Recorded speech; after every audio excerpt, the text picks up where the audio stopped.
안녕하세요. 30대 초반의 여성입니다.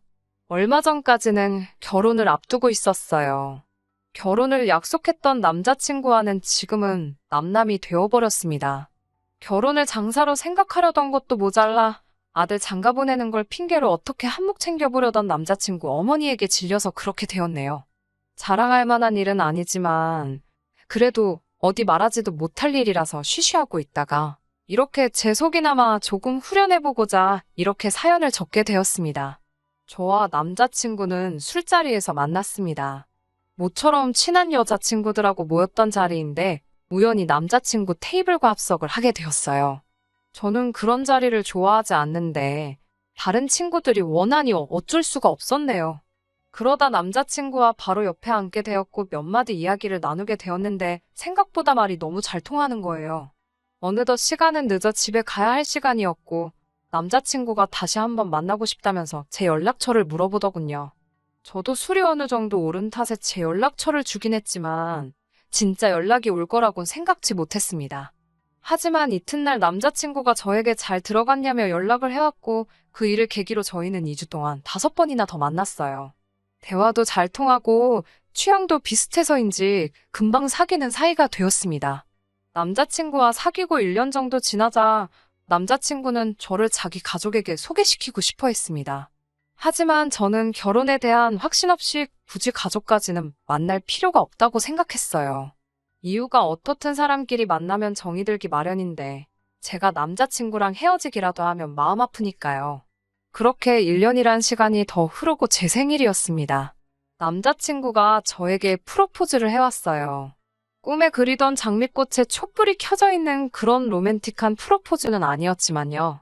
사실 사귀면서 알게 된 건데 남자친구의 수입은 어머님이 관리하고 계셨습니다. 처음엔 저도 이해할 수가 없었어요. 하지만 남자친구가 이유를 설명해주고 나니 남자친구의 입장도 이해가 가더라고요. 남자친구 아버님은 삼형제 중 맞으신데 책임감이 대단하셨답니다. 그런 분과 결혼하신 어머님은 아버님의 두 동생을 당신 자식처럼 키우셨대요. 하지만 아버님 머리는 시원찮았고 그나마도 툭하면 술값이며 도박빚으로 날려버려서 어머님이 설거지다 뭐다 생고생을 하시며 집안 살림을 꾸려나가셨답니다. 그래도 덕분에 두 삼촌들 다 대학 나오고 남자친구까지 번듯하게 키워내신 분이세요. 그렇다 보니 당신 스스로 살아오신 방식에 대해서 자부심이 대단하셨습니다. 10원짜리 동전 하나 허투루 쓰신 일이 없으셨고 동네 아주머니들한테 지독하다 손가락질 받으며 사셨지만 한 점 부끄러움 없으시다 이거였지요. 사정이 그렇다 보니 남자친구의 월급 관리도 어찌 보면 당연히 어머님이 하셔야 하는 일이 되었고요. 남자친구 말에 의하면 월말에 카드 명세서가 날라오면 어머님이 하나씩 다 따져보시고 물어보신다고 했습니다. 상황이 그렇다 보니 남자친구가 소위 딴 주머니를 찬다는 건 거의 불가능한 상황이었지요. 그 와중에 이벤트는 가당치도 않았고 저도 잘 알고 있었습니다. 그나마 어떻게 용케도 반지 하나는 준비했다 싶어서 그게 참 감동적이었어요. 이런 남자랑 어떻게 결혼하려고 했냐고요? 남자친구 말이 어머님께서 분명히 자기가 결혼하게 되면 경제권을 넘겨주신다고 약속하셨다 했습니다. 저는 그 말을 철석같이 믿었고요. 아무튼 본론으로 돌아와서 프로포즈를 받고 며칠 뒤가 남자친구 아버님의 생신이었습니다. 남자친구는 그때 집에 같이 가서 식사도 하고 인사도 드리면 어떻겠냐고 물었습니다. 저도 그게 좋은 생각 같았어요.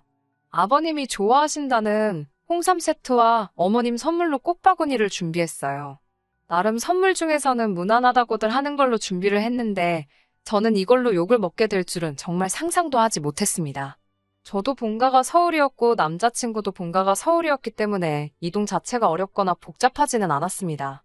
하지만 남자친구의 동네에 도착했을 때 워낙 비슷하게 생긴 연립주택들이 많아서 조금 고생하긴 했네요. 남자친구에게 집 앞으로 나와달라고 부탁을 하기 위해 전화를 걸었지만 받질 않더라고요. 결국 양손에 짐을 든 상태에서 이 골목 저 골목 뒤지느라 약속했던 시간보다 10분 정도 늦게 도착했습니다. 초인종을 누르니 어머님이 나오셨는데 반겨주는 기색이 아니라 저를 한번 힐끗 보시더니 시큰둥하게 들어오라고 하시더군요. 그런데 그 눈빛엔 며느리 될 사람을 처음 만난다는 기색은 전혀 없었고 짧은 찰나지만 첫 인상으로 저를 평가하시는 느낌이라 괜히 주눅이 들었습니다. 물론 제가 지나치게 생각했을 수도 있지만 다정하게 인사 한마디 안 해주시니 서운했어요. 제가 남자친구에게 좀 나와주지 그랬냐고 살짝 투정을 부렸더니 어느샌가 그걸 들으신 어머님께서 어른들 앞에서 남편 될 사람 무안 주는 거 아니라며 한마디 하셨습니다. 저도 모르게 죄송하단 소리가 입에서 튀어나왔어요. 시부모님께 드릴 선물을 들고 있는 두 손이 민망하여 일단 거실 한쪽에 내려놓으니 어머님께서 이쪽으로 가져오라 하셨습니다. 아버님 선물을 보시더니 얼마 줬냐고 물으시더군요. 정확히 얼마짜리라고 말씀드리는 것도 좀 웃긴 것 같아서 잘 모르겠다고 둘러댔습니다.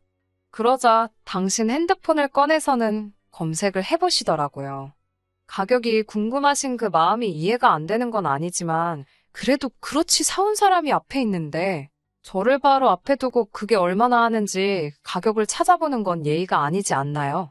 저도 물건 살 때 최저가 확인하고 사긴 하지만 선물 받은 걸 굳이 찾아보고 하진 않거든요. 특히나 당사자 앞에서 그건 실례잖아요. 제가 사간 홍삼이 10만 원이 조금 넘는 제품이었는데 어머님께서는 저더러 너는 돈을 쓸 때 무슨 기준으로 쓰냐며 물어보시더군요. 무슨 뜻인지 잘 모르겠어서 그게 무슨 말씀이시냐고 물어봤더니 인터넷에 홍삼이라고 검색하면 얼마나 많은 제품이 나오는 줄 아냐입니다.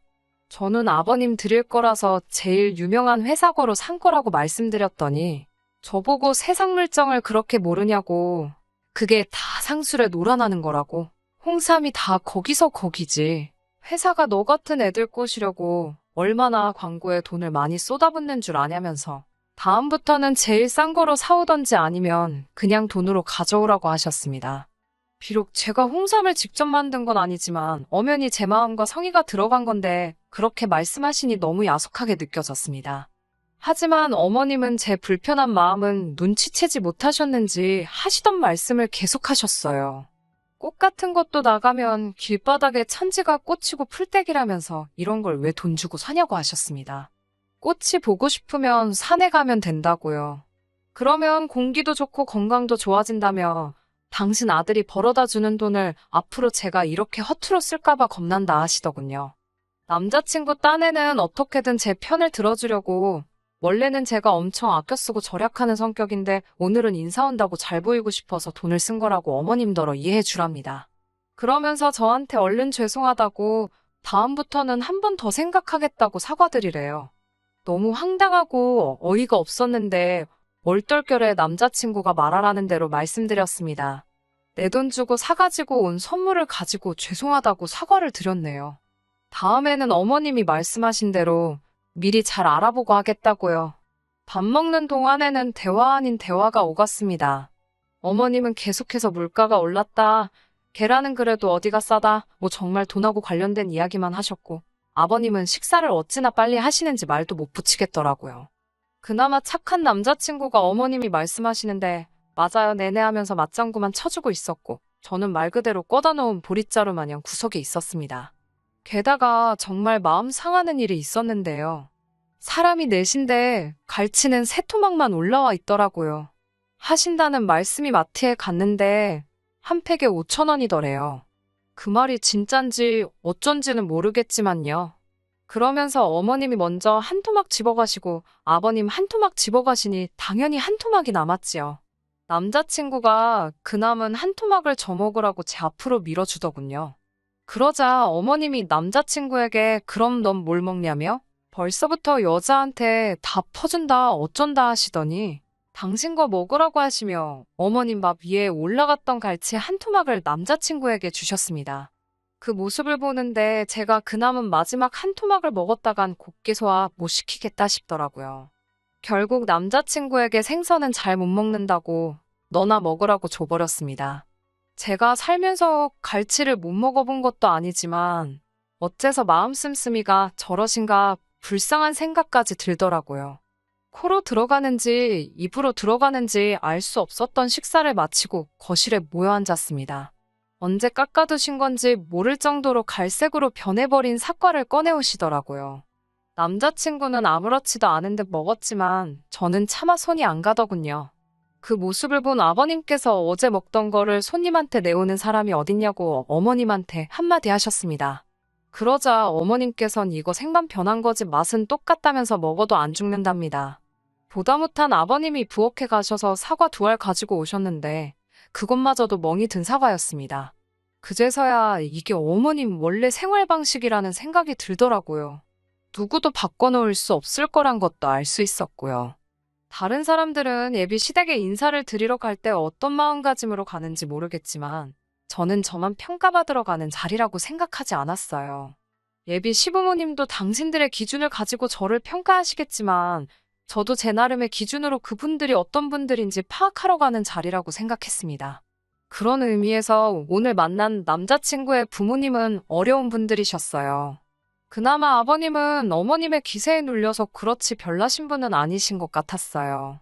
문제는 어머님이셨지요. 사간 선물 가격 따지시는 것도 그렇고 음식 가지고 야박하게 구시는 것도 그렇고 별거 아닌 것 같으면서도 괜히 신경 쓰이더라고요. 결혼 전부터도 이 모양인데 결혼하고 난 뒤에는 제가 어떤 대접을 받게 될지 안 봐도 눈에 선하더라고요. 고민 끝에 어머니께 말씀드렸습니다. 참고로 저희 어머니는 주변 사람들에게 퍼주는 걸 워낙 좋아하시는 분이세요. 맛있는 음식이 있으면 친구분들 집에 직접 가져다 주시고 시골에서 할머니가 상추나 호박 같은 거 보내주시면 이웃들하고 나눠 드시고요. 연말에는 복지관에 케이크도 몇 개씩 사다가 보내시는 그런 분이십니다. 어머니께서는 오늘 있었던 일을 들으시곤 크게 충격을 받으신 눈치였어요.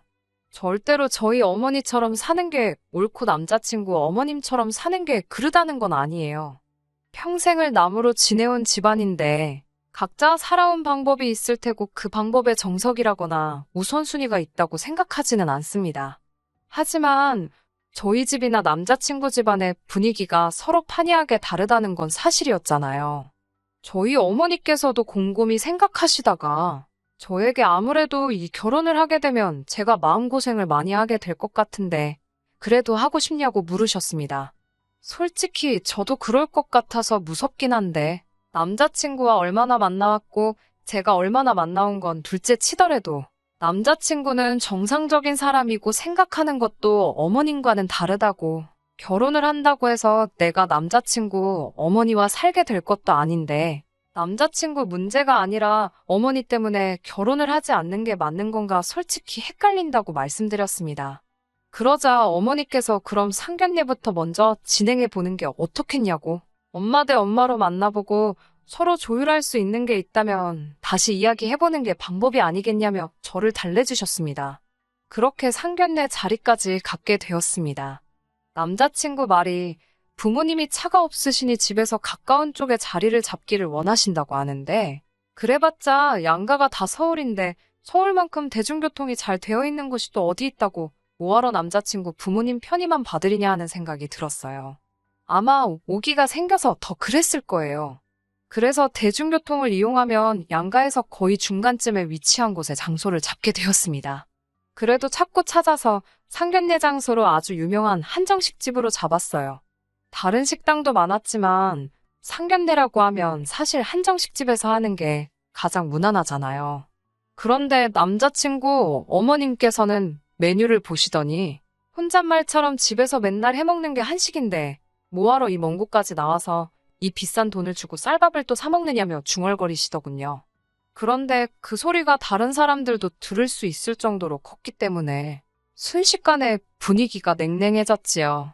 남자친구는 가끔은 남이 해주는 음식도 먹고 그래야 하지 않겠냐며 어떻게든 어머님 기분을 맞춰드리려고 노력하고 있었는데 그 모습을 보고 있자니 짠했습니다. 능숙하게 저러는 걸 보니 하루 이틀 저러시는 것도 아닌 것 같고 남자친구도 어머님을 달래드리는데 선수가 되어 있는 것 같았어요. 그와 동시에 우리가 앞으로 결혼하고 나서도 남자친구가 매번 어머님 편에서 저렇게 비위를 맞춰드리려고 하는 꼴을 제가 바로 옆에서 볼 수 있을까라는 생각이 들었어요. 어른들끼리 가벼운 인사를 나누면서 조금 분위기가 누그러지는 듯 했습니다. 어머님께서 먼저 남자친구에 대해 이야기를 꺼내셨어요. 당신 아들이지만 참 착하고 순하다고요. 졸업하자마자 번듯한 회사에 취직해서 지금 승진도 2번이나 했고 담배도 안 핀답니다. 요새 이런 남자가 어딨냐면서 당신이 처녀였으면 결혼해달라고 목을 맸을 거랍니다. 저희 어머니께서도 질세라 제 자랑을 하셨습니다. 곱게 키워서 좋은 대학 졸업시켰더니 바로 대기업까지 들어가서 부모 어깨에 힘들어가게 해줬다고요. 그러면서 저희 딸도 담배 안 핀다고 한마디 덧붙이셨는데 하마터면 웃음이 나올 뻔했습니다. 어머님이 자랑 같지도 않은 걸 자랑이라고 덧붙이신 게 꼴보기 싫으셨던 모양이에요. 어느 정도 양가 어머님들의 자식 자랑이 오가고 나서 본격적으로 결혼식에과 신혼 살림에 관한 이야기가 나왔습니다. 남자친구 어머님께서는 요즘에 남녀가 어디 있냐면서 반반씩 부담하자고 하셨고 저희 어머니도 그 점에 대해서는 이견이 없다 하셨습니다. 그런데 문제는 반반씩 부담하는 데 있어서 서로 생각하는 금액이 달랐습니다. 저희 어머니는 양쪽에서 1억 5천씩 그렇게 합쳐서 3억은 있어야 서울에 그래도 전세 아파트 하나는 구하지 않겠냐 말씀하셨습니다. 하지만 남자친구 어머님께서는 처음부터 그렇게 여유 있게 시작하면 애들이 소위 배가 불러서 안 된답니다. 무조건 고생을 해봐야 된다고요. 그러면서 아버님 서재와 남자친구가 쓰는 방을 내어줄 테니 저희가 시댁에 들어와서 살게 하면 어떻겠냐고 하십니다. 그리고 지원해 주시려던 1억 5천은 당신한테 맡기면 당신이 잘 관리해 주시겠다고요. 당연히 저희 어머니께서 그게 무슨 말씀이시냐 말도 안 된다고 했지요. 그러자 남자친구 어머님께서는 1억 5천을 생판 남한테 주고 전세로 들어가 살면 그건 그 집주인의 배만 불려주는 꼴인데 뭐하러 그러냐며 차라리 저희가 한 집에 들어와서 살면 제가 자기한테 살림도 배우고 저희 어머니는 맡겨놓은 돈으로 이자 몇 푼이라도 벌 수 있으니 그거야말로 누이 좋고 매부 좋고 일석이조가 아니고 뭐겠냐고 하시더라고요. 듣다 못한 남자친구도 아버님도 그게 무슨 소리냐고 적당히 좀 하라고 어머님을 말리려고 들었지만 제가 보기엔 소용없었습니다. 오로지 어떻게든 그 1억 5천을 당신 주머니에 넣어야겠다는 생각뿐이신 것 같았어요. 저희 엄마도 어떻게든 대화 주제를 돌리려고 노력하셨습니다. 집 문제는 다시 천천히 이야기하기로 하고 그럼 혼수나 예단은 어떻게 했으면 좋겠냐고 하니 어머님께서는 혼수는 걱정하지 말라 하셨습니다. 본인 집에 밥솥이며 냉장고며 다 있는데 그런 게 뭐가 필요하냐고요. 그냥 몸만 들어와서 살면 된다고. 그리고 원한다면 아버님 서재와 남자친구가 쓰는 방 사이에 있는 벽을 트고 문을 만들어서 거기를 한 방처럼 크게 쓸 수 있게 만들어주고 도배랑 장판도 새로 해주신답니다. 마침 남자친구 방이 남향이라 그쪽은 해도 잘 든다고 하시는데 어이없어서 실소만 나왔어요. 그러면서 활용점정이랄까요. 그러니까 혼수랑 예단은 필요가 없고 대신 자기 집에서 저희가 얹혀 살게 되는 거니 앞으로 생활비를 보태는 게 좋겠다고 하시네요. 내 집에 들어와서 사는 거 살갑한다 생각하고 한 달에 생활비로 100만 원씩 내랍니다. 이쯤에서는 어머님이 도대체 돈 계산을 어떻게 하시는지 가늠도 안 되고 이 결혼은 쫑났다 싶더라고요. 완전히 무슨 아들 팔아서 장사하시는 거잖아요. 남자친구는 고개를 푹 떨군 채 한숨만 내쉬고 저도 할 말이 없어서 부모님께 그냥 가자고 했습니다. 저희 부모님도 화가 많이 나신 눈치였지만 제 남자친구 입장도 있고 하니 더는 말씀 안 하시고 저희 아버지께서 이 결혼은 좀 더 생각해봐야겠다고 마무리를 지으려고 하셨어요. 결혼이 파토가 나는 쪽으로 이야기가 돌아가니 어머님은 혹시 1억 5천이 많아서 문제냐고 그럼 그 돈은 알아서 굴리시고 일단 애들만 그 집에서 신혼살림을 차리는 게 어떻냐고 하시면서 생활비만 주면 자기는 상관이 없다고 하는 겁니다. 보다 못한 저희 어머니께서 저희는 딸을 그 집에 들어가 살게 할 생각이 없다고 이제 시작하는 애들인데 시집살이를 시킬 생각이 없다고 못을 박으셨어요. 그리고 어머님한테 혹시 애들 따로 살게 하실 생각이 전혀 없으시냐고 단도직입적으로 물어보시더군요. 그러자 어머님께서는 그럼 다른 사람한테 그 돈 주고 이자 벌게 해주는 건데 왜 그런 짓을 하냐고 왜 내 돈으로 얼굴도 모르는 사람들 배를 부르게 해줘야 하는 거냐며 오히려 저희 어머니를 한심하게 보더라고요. 대화가 안 되더군요. 막말로 돈의 환장해서 어디다 투자를 하시겠다는 것도 아니고 1억 5천 돈 2년 동안 어디 묶어놔봤자 이자가 도대체 얼마나 된다고 저렇게 아들 결혼을 담보로 환장을 하시는 건지 이해할 수도 없었고 이해하고 싶지도 않았습니다. 결국 저도 남자친구에게 미안하다고 이 결혼은 못할 것 같다고 말했습니다. 남자친구도 차마 저를 잡지 못하더라고요. 남자친구가 어머님께 도대체 자기 돈은 얼마나 있는 거냐고 묻는 게 어렴풋이 들렸고, 액수는 정확히 들리지 않았지만 남자친구가 주먹으로 식당 벽을 내려치는 걸 언뜻 보았어요. 모르긴 몰라도 액수가 남자친구 기대보다 많이 적었던 모양입니다. 그리고 마지막까지 화장실을 다녀왔는데 아직 계산이 안 되었다고 하더라고요. 그래서 카드를 꺼내는데 뒤따라온 남자친구가 자기가 낸다더군요. 남자친구의 손등엔 피도 좀 나고 벌겋게 부어 있었어요. 순간 그 손을 보고 벙쪄 있는데 어디선가 어머님이 나타나셔서는 남자친구를 저지하시더니 저더러 계산을 하라 하시더군요. 식당 예약을 제가 했고 자기는 저 때문에 먹고 싶지도 않은 걸 먹어야 했으니 돈은 저희가 내는 게 맞다면서요. 남자친구가 어머님을 향해 도대체 왜 그러시냐며 소리를 질러댔고 저희는 식당 직원 앞에서 너무 쪽팔려서 죽는 줄 알았습니다. 그리고 며칠 동안 남자친구로부터 연락이 없었습니다. 저도 어떻게 도와줄 수 있는 일이 아니라서 먼저 연락하지 못했습니다. 결혼은 현실이라잖아요. 결국 한참이 지나서야 남자친구한테 연락이 오긴 왔네요. 자기가 정말 미안하고 사과를 해왔습니다. 다시 시작하자는 말을 하면 어쩌나 했는데 다행스럽게 그런 말을 꺼내진 않더라고요. 그날 어머님하고 무슨 말을 했길래 그렇게 화가 나 있던 거냐 물어봤더니 여지껏 남자친구 돈을 관리해준다며 가져가셨던 돈이 얼마인지 물었는데 그 돈이 4천만 원밖에 없다고 하시더래요. 남자친구의 계산이면 1억 5천까지는 턱없이 부족해도 여태까지 보내드린 돈이면 1억 근처까지는 갔을 거라고 확신을 했었다고 합니다. 그런데 막상 물어보니 남자친구의 예상보다 반도 안 되는 터무니없는 금액이었던 거예요. 그동안 관리해주신다고 가져가신 돈은 다 어쩌시고 그거밖에 없냐고 물어봤더니 어머님은 무슨 소리를 하는 거냐며 그 돈은 다 남자친구가 가져다 쓴 거 아니냐고 우기시더래요. 그런데 정작 그 돈을 어떻게 관리하셨는지 뭐 내역서고 뭐고 하나도 없으니 시시비비를 가릴 수도 없고 남자친구도 답답해 죽을 노릇이랍니다. 대신 이번 사건을 계기로 남자친구는 가족하고 연을 끊었다고 하네요. 남아있는 4천만 원도 도로 다 가져왔다고 하고요.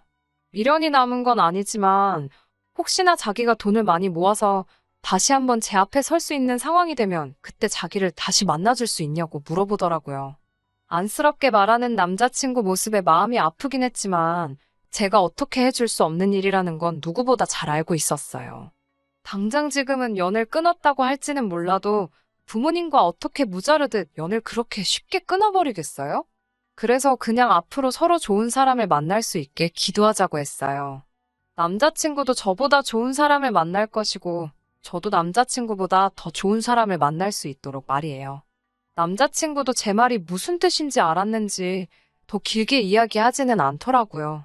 당분간은 그저 아무 일도 없었던 것처럼 지내고 앞으로 있을 새로운 인연을 준비해 보려고 합니다. 끝까지 들어주셔서 감사합니다. 오늘의 사연은 여기까지입니다.